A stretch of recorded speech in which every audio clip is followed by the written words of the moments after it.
Good afternoon. Here's what's making news this Tuesday, the 15th of October. A giant of journalism, veteran broadcaster George Neas has died at the age of 82. A chemical explosion at a university in Sydney. Multiple people rushed to hospital. An offender sets themselves alight after a dramatic ram raid in Melbourne. Plugging a hole in your wallet, the plan to crack down on debit card surcharges. And how pop star Olivia Rodrigo handled this shock on stage. This is 10 News First Afternoon with Lachlan Kennedy. Hello, we begin with some sad news. Veteran broadcaster and journalist George Neas has died at the age of 82 following a battle with Alzheimer's disease. Neas was a high school teacher before he began writing for newspapers, then moving into TV, where his career spanned across multiple networks with his own show here at 10, as well as at 9, 60 Minutes, ABC, Foreign Correspondent, and of course Dateline on SBS. He was diagnosed with dementia close to 5 years ago and had been living in an aged care facility in Sydney since 2021. In a statement today, his family thanked healthcare workers for supporting him during his final moments. Writing, he passed away peacefully, surrounded by loved ones. Despite the challenges diseases like Alzheimer's inflict on families, we still shared beautiful times, laughter and happiness together in recent times. Of course, all our sympathies to his family. One of the best. Now to other news. 3 people have been injured after a chemical explosion in Sydney. A worker was carrying 2 chemicals in a bucket when a reaction occurred, causing a minor explosion at Sydney University. The staff member suffered chemical burns to their arms and was taken to hospital, while 2 nearby contractors were exposed to the fumes. Paramedics have been stationed on the campus today to provide treatment to anyone else who develops symptoms. Local businesses in Melbourne's inner north have been left reeling after an alleged ram raid attack destroyed a bike store and a gym early this morning. Fire crews are still monitoring the crime scene as flames continue to reignite. Our reporter Abby Dinham is there. The owners of the electric bike shop say they're devastated by the arson attack that has cost them hundreds of thousands of dollars worth of stock. A stolen BMW was used to ram the garage door of Cargo Cycles before several offenders entered the store and set it alight shortly before 3 a.m. A witness telling police one of the offenders fled on foot with his arm alight. Firefighters were forced to return to the scene this afternoon after damaged lithium batteries began to explode, reigniting the fire. Neighbouring businesses say they're devastated for the bike shop owners. We've moved in so recently and become very close with the local shops on our street, so it's absolutely devastating to hear that something like this would happen to our locals. I mean, it's totally scary. Investigators believe the bike shop was simply caught in the crossfire and the intended target of the attack was Power Gymnasium located upstairs. The business relocated to this building just 6 months ago after its other location was hit by arsonists in October last year. It's been linked to Melbourne gangland figure Sam the Punisher Abdul Rahim. Detectives from the Lunar Task Force charged with bringing down Melbourne's organised crime syndicates are heading up the investigation. Abby Dinham reporting from Melbourne. Well, a few cents here, a couple of dollars there, and sneaky surcharges can certainly add up on card transactions, frustrating shoppers and now the government. Chloe Boris joins us live from Parliament House this afternoon. And Chloe, the Albanese government is threatening to outlaw this practice. It is, Lockie, and this is a threat, not yet a policy that is sure to be popular with voters. It's estimated Australians pay $4 billion a year in surcharges on credit and debit. And that's because paying by card incurs a fee from the bank to the business, which can then get passed on to the customer. By law, it can't exceed the costs to the business and there has to be a fee-free option like cash, which most people don't carry around now. The Reserve Bank is reviewing payment systems and depending on the outcomes of that, the federal government today says it's prepared to ban surcharges on debit card payments, but not until January 2026. And we went out today and asked shoppers, how much do those surcharges bother you? So we worked out that we're being charged about $350 per annum on these surcharges. Sometimes I guess the business absorbs it and sometimes it gets passed on to you, which doesn't seem great, but I understand. It's so small, it's not really that big a deal to me. There's quite a lot of money actually missing once you add it up. Lucky the federal government's giving the consumer watchdog, the HSC, $2 million in the meantime to crack down on illegal or unfair surcharges. It certainly is frustrating. Chloe Burris live in Canberra, thank you very much. The driver accused of hitting and killing Melbourne model Elise Hodder has wiped away tears in court as he was granted bail. Connor Matheson was allegedly drunk and high on drugs when he hit the 24-year-old. Reporter Samantha Butler was there. Connor Matheson is facing multiple charges, including culpable driving causing death over the crash which claimed the life of Melbourne model Elise Hodder. Police allege he was unlicensed, drunk and under the influence of cannabis when he crashed into the 24-year-old in a Kooyong car park just after 1 a.m. on Sunday. The court heard he hit Elise Hodder and 2 other pedestrians as police arrived to break up an illegal rave. Tributes continue to pour in for the young model and lifeguard who has been described by heartbroken family and friends as a bright and beautiful soul. Her 26-year-old friend remains in the Alfred Hospital in a stable condition, being treated for multiple fractures. Today, Connor Matheson's father and several of his friends were in court to support him as he was granted bail under strict conditions. His father also provided a $100,000 surety. Mr. Matheson, do you regret your actions on Saturday night? Are you planning to fight the charges? Connor Matheson remained tight-lipped after leaving the custody centre but broke down in court when his bail was granted. The 23-year-old's case will return to court in February. Samantha Butler with the details from Melbourne. The nation's bushfire fighting capabilities have been bolstered by some very welcome arrivals. Our reporter Tallulah Thompson has the latest on the new additions to the aerial fleet. So this aircraft is one of 160 ready to respond as summer rolls around, and with it, the increased risk of bushfires. For more, I'm joined by New South Wales RFS Commissioner as well as the chair of the National Aerial Firefighting Centre, Rob Rogers. Commissioner, this is the biggest national fleet you've ever had available to you. The Hercules is the biggest plane. Is it a game changer?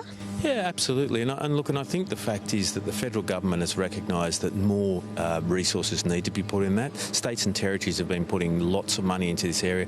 It's really welcome to see the federal government not only putting in that $35 million additional, but also committing to a longer-term review to say, how do we make sure we have that sovereign capability within the country? So it's really important, and as you say, it's a big part of, I guess, changing the way that we fight fires, but also other natural hazards, particularly with climate change. And on that note, these planes can be reconfigured to address any natural disaster that Australians face. Tell me about that. Yeah, absolutely. So the helicopters can carry people or equipment. These can land pretty well anywhere and can resupply those communities that sometimes are isolated for months. So it's really important from a national perspective to have the right sort of aviation assets to support communities in whatever hazards they're facing. And what are the main differences to the national fleet this year? So we've got going from a 100-day contract for the large air tanker to a 7-month contract. So that means it's here for a lot longer than it would have otherwise been. Plus the addition of 3 helicopters, an S-61 and 2 Black Hawks, very capable firefighting, but also obviously resupply, passenger movement. So it's a massive change from previously.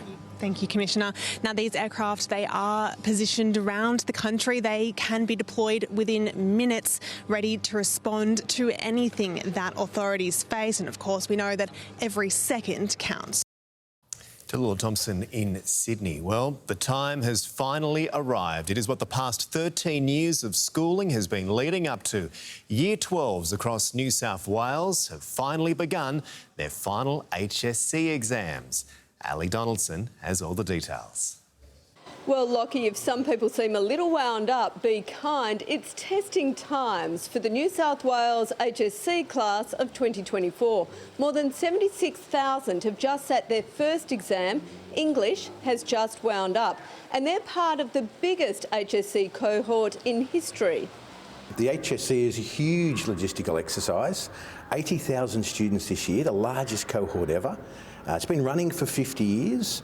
There are 76,000 students doing English Paper 1 today, 7,500 supervisors, 5,000 markers, 750 exam centres. It's a major part of the infrastructure and the fabric of New South Wales. Continue to do the work that you need to do to prepare yourself, but also make sure that you're taking care of yourself. Take breaks, make sure you're eating healthy, drink some water, listen to mum and dad when they tell you to do that. I want you to also take some time to thank at least one teacher. A teacher that has helped you throughout your journey that ends with this exam period. There'll be 124 exams over the next 19 days, and after that, spare a thought for the markers. Lockie, they'll have 400,000 papers to get through. The all-important results come out on December 18. Thankfully, a very distant memory. Ali Donaldson reporting there. Prime Minister Anthony Albanese has fronted the media after news broke he's bought a new home valued at upwards of $4 million. The clifftop residence, located in Copacabana on the New South Wales Central Coast, was purchased by the PM ahead of his wedding next year so that he can be closer to his partner's family. But I also know what it's like to struggle. My mum lived in the one public housing that she was born in for all of her 65 years. And I know what it's like, which is why I want to help all Australians into a home, whether it be public homes or private rentals or home ownership. It comes as the PM is trying to sell an investment property in Sydney's inner west. He says that sale will help pay for the purchase of his new home. Adoring cheers turned to shock when Olivia Rodrigo took a tumble during her Melbourne concert last night. Have a look at this. The pop singer was running across the stage when she fell through a trap door that was left open. Recovering like a pro, though, and making light of the situation.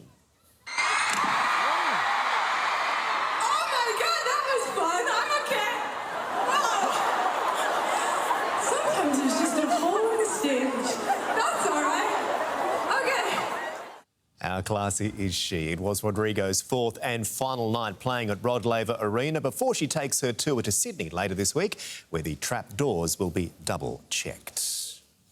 Stay with us. Coming up, the latest from the war zone, where fresh Israeli airstrikes have killed dozens in both Lebanon and Gaza.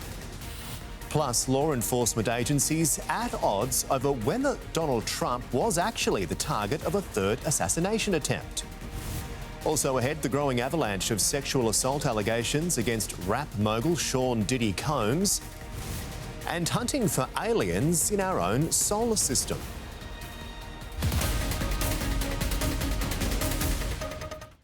The fingers, or it's my pleasure. Taskmaster, 7:30 tonight on 10 and 10 Play. The Secretary-General of the United Nations has condemned the large number of civilian casualties caused by Israeli strikes on Gaza. Fresh artillery fire has killed at least 10 people at a food distribution centre at a refugee camp in northern Gaza. The UN says the shelling hit both inside and outside the facility as civilians were waiting for food handouts. While in central Gaza, a large fire sparked among tents at a hospital compound following an Israeli strike. At least 3 people were killed and dozens more wounded. The Secretary-General condemns the large number of civilian casualties in the intensifying Israeli campaign in northern Gaza, including its schools displacing sheltered Palestinian civilians. He strongly urges the parties to the conflict, all parties to the conflict, to comply with international humanitarian law. The Lebanese Health Ministry says 21 people have been killed in the country's north, an Israeli airstrike hitting an apartment building in a small and mostly Christian village. To the US now, and local police and federal authorities appear to be at odds over whether there was a third assassination attempt on Donald Trump at a rally in California yesterday. Our CBS News colleague Lauren Posen has the story. We spoke with the man deputies arrested, Vem Miller, and he says they've got it all wrong. He's got the evidence and that the sheriff's department here has made a big mistake. Now, the sheriff says that Miller told his deputies that he was a journalist and he had credentials to go to the rally. So they let him through the first perimeter. But it was at that second perimeter that another deputy noticed something off about his car. I truly do believe that we prevented another assassination attempt. Riverside County Sheriff Chad Bianco speaking on the arrest of 49-year-old Vem Miller outside former President Trump's Coachella rally Saturday.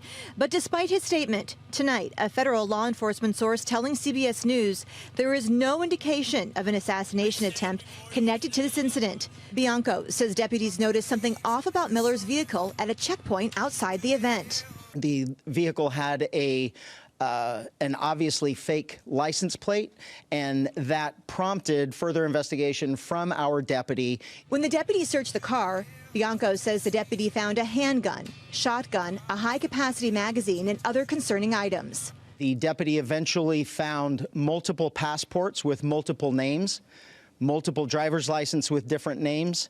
The vehicle was unregistered, and the license plate was what we in law enforcement would recognize as one that is homemade and indicative of a group of individuals that claim to be sovereign citizens. Deputies arrested Miller for misdemeanor possession of illegal firearms. A retired military law enforcement officer we spoke with says the deputy's instincts were spot on. He says he's trained law enforcement on what to look for. They spotted the license plate right off. They looked at the ID. They saw the disarray.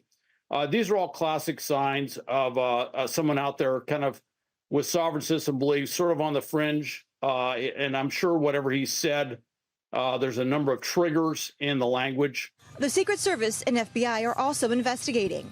In a statement, the Department of Justice said the U.S. Secret Service assesses that the incident did not impact protective operations and former President Trump was not in any danger.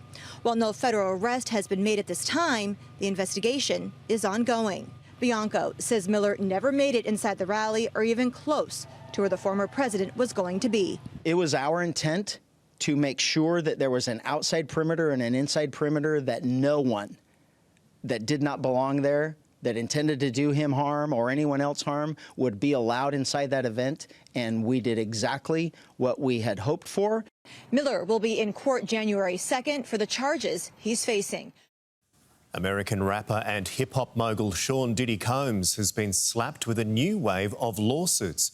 Filed in a New York court, the fresh allegations from 4 men and 2 women accuse Combs of rape, sexual assault and abuse. One accuser claims he was a teenager at the time of his alleged assault. More than 100 alleged victims are taking legal action against Combs after his sex trafficking arrest last month.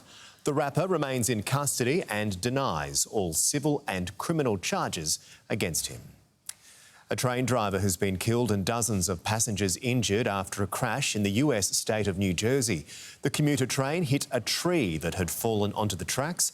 Of the 42 passengers on board, 23 were treated for non-life-threatening injuries. And 12 university students are dead and 33 have been injured in a bus crash in northeastern Egypt. It is the second transport incident in as many days. The bus driver has been arrested. A spacecraft that will hunt for signs of alien life has blasted off. And liftoff. Liftoff of Falcon Heavy with Europa Clipper. Yes, NASA's Europa Clipper is en route to Jupiter and its moons, which scientists believe could be hiding an ocean of water beneath the surface.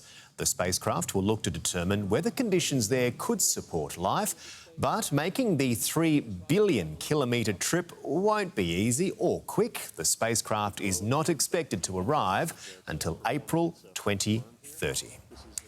Up next, a look at the national weather forecast for you. Plus, the Socceroos gear up to defy history ahead of tonight's crucial World Cup qualifier against Japan.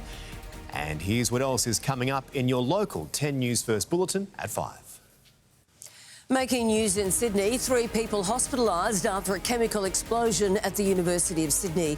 Millions of dollars worth of cocaine and MDMA seized in a joint operation by New South Wales and Queensland Police. The government's latest attempt to put money in your pocket, this time banning fees on debit cards. And extreme runner Ned Brockman closing in on the finish of his latest big challenge.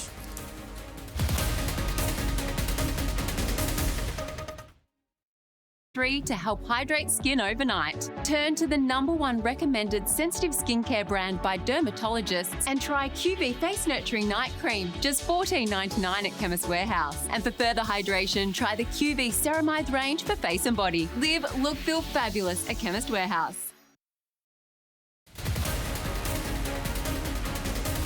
It is time now for a check of the weather with our 10 News First meteorologist Josh Holt. Josh, some more stormy conditions. Yeah, they fired up once again, Lockie, and let's take a look at the satellite imagery because there's plenty of cloud associated with those showers and thunderstorms today, particularly across Queensland, New South Wales and even parts of South Australia. Now, for New South Wales, severe thunderstorm warnings have now been issued through the central west. Radar coverage not all that great. In fact, that's right in a black spot, so we can't illustrate those storms, but that warning is for damaging winds, large hail, heavy rain. We do have quite a bit of convective activity, showers and thunderstorms across the northeast of New South Wales and to the west of Brisbane. So a bit of a heads up there.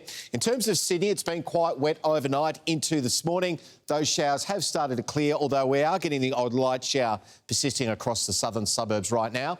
Moving into tomorrow, broad trough through inland parts of Australia. That will help to drain down some warm conditions over the next few days. And it's that warm air colliding with colder air from the south that's helping to really fire up these thunderstorms each and every afternoon, which we are expecting through parts of northeast New South Wales again tomorrow. Shower 2 for Brisbane, 26 degrees the top. Likewise for Sydney, hitting 20. Partly cloudy for Adelaide, a shower or 2 for Perth and 21. But of course, all the local weather details, warnings and info on the storms all coming up in our local bulletins at 5. OK, Josh, thank you very much. Well, the formation the Socceroos used to topple China last week is likely to be tinkered with a bit as they prepare to face Japan in their World Cup qualifier tonight. We managed to capture their last field session ahead of the match against Asia's football powerhouse. And while new coach Tony Popovic is willing to be dynamic, he does want them to keep that same attacking flair. Formation can be fluid, the formation can change. It's the playing style that we have introduced that we want to keep evolving and keep improving. I want us to have the confidence to build on that performance and to show a better playing style again. Needing some confidence is Mitch Duke, who isn't happy with his performances recently and is hoping that does change tonight. The striker hasn't scored for any team since July. It has been a good international career to date, but I'm not satisfied with what I've done yet. I feel like I've still got a lot more to achieve. And being a striker, you always want to score goals. And for me, I haven't actually been happy. I haven't scored enough goals as of late, and I want to rectify that. Hopefully that drought breaks with a flood tonight and you can see him do it live and exclusive on Paramount+. That's where you can catch all the coverage of the crucial World Cup qualifier from 8:45 Eastern. Check your guides. That is the latest this Tuesday, the 15th of October. Thanks for your company. Bye-bye. Previously on Neighbours. Boylesque doesn't exactly sound like a family-friendly event, does it?